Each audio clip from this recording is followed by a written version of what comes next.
all, and welcome to What's on the Shelf. I'm your host, Jen, and you know what today is? It's Manga Monday.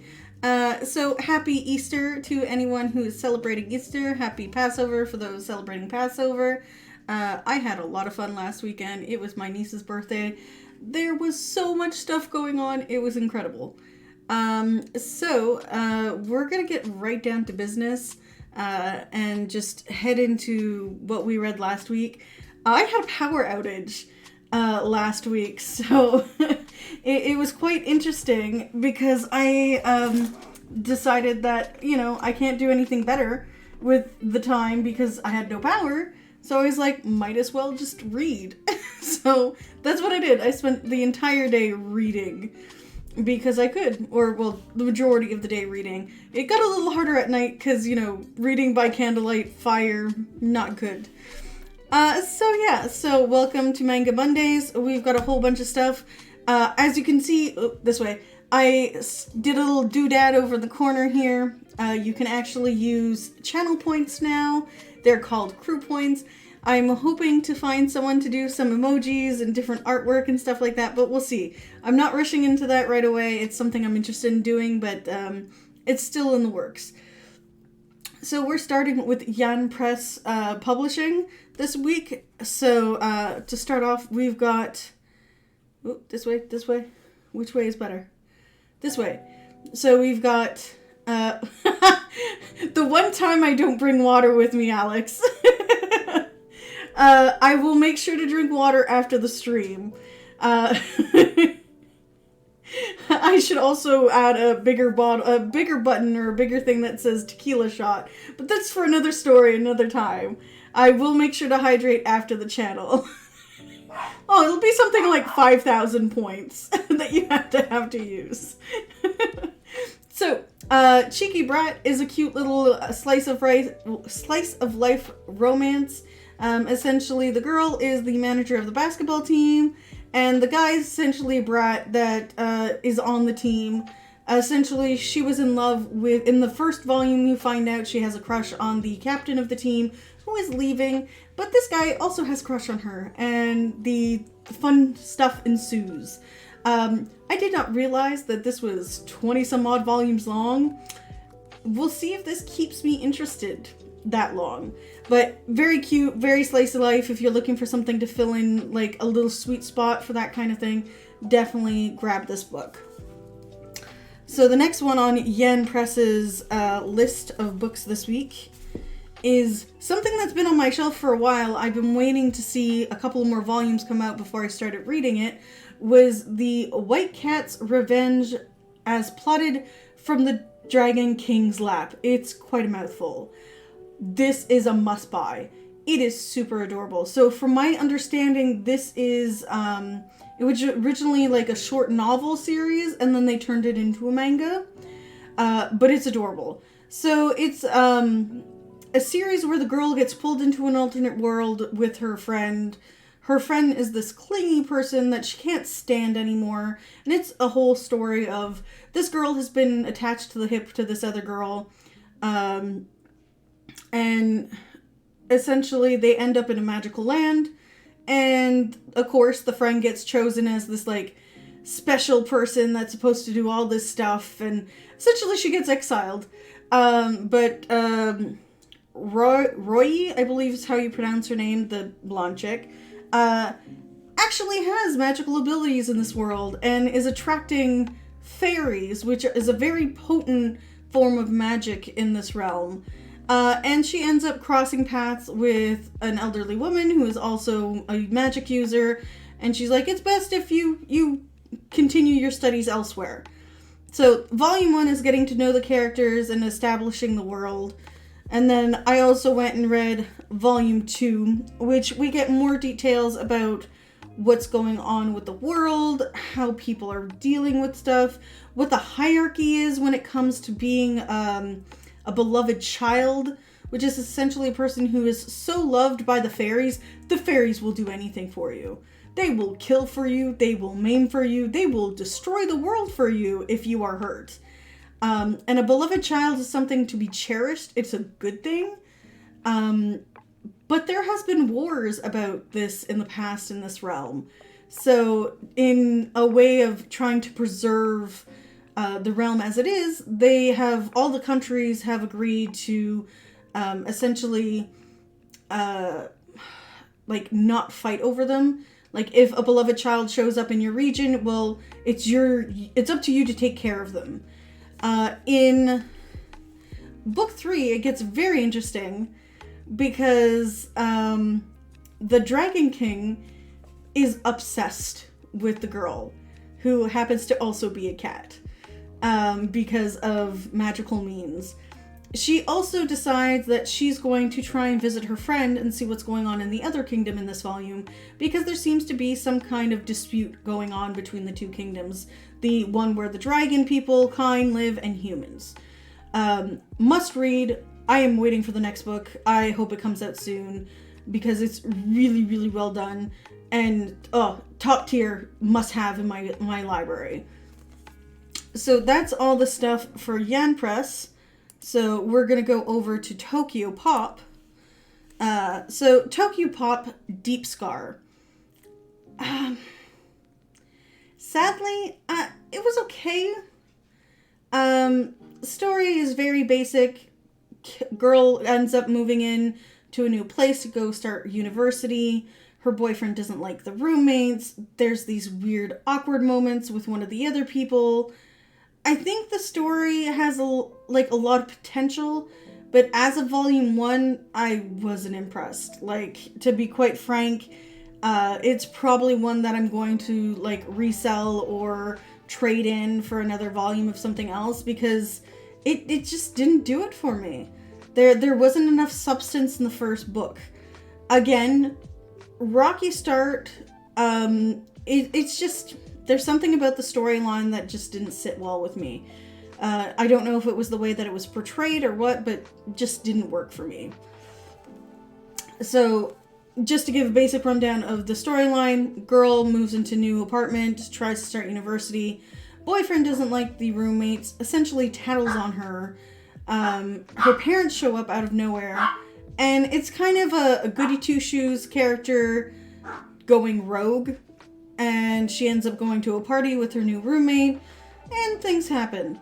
Again, it's one of these series where I wasn't quite sure how I was going to feel about it. It felt really teeny boppery for me, so maybe it was the age range of the book that just didn't settle with me. But usually I enjoy young adult books in manga, but this one, nah. If I was giving it some kind of rating, I would give it a 2.5 out of 5. So, the next one, this one. Tokyo Pop, you will disappear now, and we will do 7 Seas Entertainment. I will continuously buy this series. This is I Am a Cat Barista, and not only do we have the Cat Barista in this volume, we also have a dog, a cute little doggo who makes baked goods. He's adorable. He essentially loses his job and ends up joining the Cat Barista. We get a little bit of history on how the Cat Barista came to be in his little cafe as well. Again, it still follows the same rhythm of new people coming to the cafe with heartbreak, with issues. The cafe is meant to soothe the soul, and I wish there was a place like this around Montreal. Because this kind of atmosphere that the cafe owner has made is just so sweet and so cute. And highly recommend the series. I loved book 1. Book 2 blew me away. I was in tears by the end of it. 5 out of 5, must have. If not, borrow. Or, find a means to read it. But this is definitely on my list of things to continue catching an eye out for. It's so well done. I will, let's see if I can find a cute little image. I could probably find one of the doggo. Where's the doggo? Nope, that's not gonna work. Look, they're so cute together. Oh, other side. They're running the cafe together. I'm really hoping that the cast becomes a bigger cast of people too. And also they go into why they're anamorphic as well, which was interesting. So yes, read, go buy. It's $17.99 Canadian. If you're in the US, it is cheaper. It's $13.99. If you're in the UK, it's even cheaper. So this wasn't on my pile of stuff to read last week, Cat Barista and Vampire Dormitory 4, because I had another manga run. New stuff came out and I was like, ooh, shiny must have. So they kind of interrupted what I had fully planned to do. So Vampire Dormitory Volume 4, I'm hooked. I will continue buying this series. Essentially between Ren and Mito, there's a situation occurs, things get found out, and then Rika has to figure out what they're going to do next. Essentially, they've been summoned by the Vampire Council to find their destined bride to become a vampire lord. And in the long run, there's hilarity and craziness that happens in this volume. So I'm waiting for book 5, like sitting on the edge of my seat because it left on such a freaking cliffhanger. Cliffhanger. But yes, I enjoy this book. It's cute. The first couple of books are character development, stuff like that, and then it's having fun. It really is. Highly recommend. 5 out of 5. Go get the book. So, next... Oops, I forgot to change publishers. So, we're done with 7 Seas and we're on... KC? Yes, KC. So that was one of KC's. Next one is The Witch and the Beast. So I'm rereading volume 1 and 2 because it's been a while since I've read them, and I ended up purchasing up to volume 8 of this series. I really loved the first book. Like, it grabbed me as an interest. Essentially, it's a very dark fairy tale thematic series. So if you liked something like Exaholic, Triple Exaholic and Nagima, this will definitely be up your alley. So blonde chick in the picture essentially is not a witch, surprisingly. She is after a witch who has cursed her. Her partner, guy in background smoking, I cannot pronounce their names for the life of me, is essentially her partner. They work for I guess what you would consider the magic police. And in this world, essentially, it's common for things like this to happen where a witch will go crazy and start doing stuff, or a necromancer will come out of nowhere and destroy villages. So essentially, in volume 1, you get to meet these two characters, go on one of their adventures. The artwork and style is very interesting as well. There's a lot of combat in it, but it's done in such a way that you don't feel lost in the combat. In volume 2, we get to meet some new characters that are also part of the council. And there's a necromancer and slash witch that comes into play, and we get to see how her ability works and things like that. So it's definitely a very interesting series. I finished book 1 and 2 yesterday again. So I will be heading into book 3, where we're hoping to see more about the Paladin Corp, which is essentially supposed to be like they're on the same thing as the council, but they're more, Spanish Inquisition-y-ish, from what I can understand. So I went through 1, 2, 3, 4, 5, 6, 7, 8, 9, 10 books last week. Don't think I'll be able to get through 10 again this week. But I did hit we're April, so we're 4 months into the new year, and I've already hit my my Goodreads challenge of 52 books. So we're getting there. So that was the pile of things that I did read. Let me just readjust here. I have too much stuff on my desk. So I will be reading the rest of the Witch and the Beast series up to volume 8. And then I wanted to share this one because this came out. And I know some people are really excited about this one. Book 4 of Beauty and the Beast of Paradise came out. So this is probably going to be the next one that I end up reading. Because it's just, so good. There is a book I think I forgot to mention that I did read. Yes, there is. See, there's a reason why I made 2 piles. And I got ahead of myself. So the next publisher that I ended up reading this week was BL Sublime, which is a very good publisher for yaois and boy love books. So I love this author. She's the one that did Therapy Game Restart. This is a cute story about like a sub character from that series. So this guy here loves rabbits and just wants to be around them. So he goes and ends up working at this guy's shop. But he's got a secret because he can only work so many hours at the shop because of his secret. And it's a really adorable story. Like, really, really cute. Like, I was gushing over this one. It was so cute. So this is Secret XXX. It's $17.99 Canadian, $13 US, and $10 UK. Highly recommend. It's super cute. I'm waiting for the next Therapy Restart Volume 2 to come out. And I will pick up anything else from this author. Like, this author is just, mwah, chef's kiss. So to get back to what I was saying earlier, because I jumped ahead of myself. So, The Beauty and the Beast of Lost Paradise. I'm not sure how long the series is.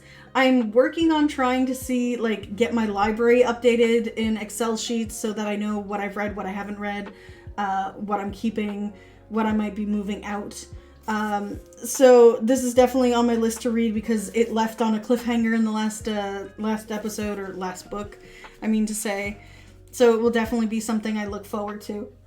I will also be catching up on the Mint Chocolate series. I have to reread book 1 and 2, I think, because I haven't had a chance to read them in such a while that I forget what happened in them.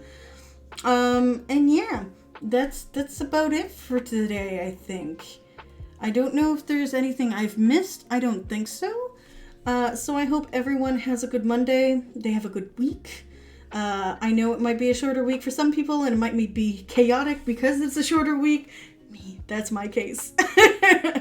But, one day down, 4 to go. It's almost the weekend again. We will be doing our usual live unboxing. Are you turning to the green screen? Oh, are you trying to do green screen? No, I'm not trying to do green screen because the problem is my hair is too green, and when I try to do the effect, I go bald. So I will not be doing that for a bit unless I change my hair color. It's just, I'm using this as a background just because behind me is a mess. So whenever I'm not doing unboxing videos, the green screen will be up. But we'll see. I'm still unpacking, Alex. You have not seen the rest of the house. It's getting there. This section also might be turned into like my studio space a little bit more with more books, shelvings, whatever.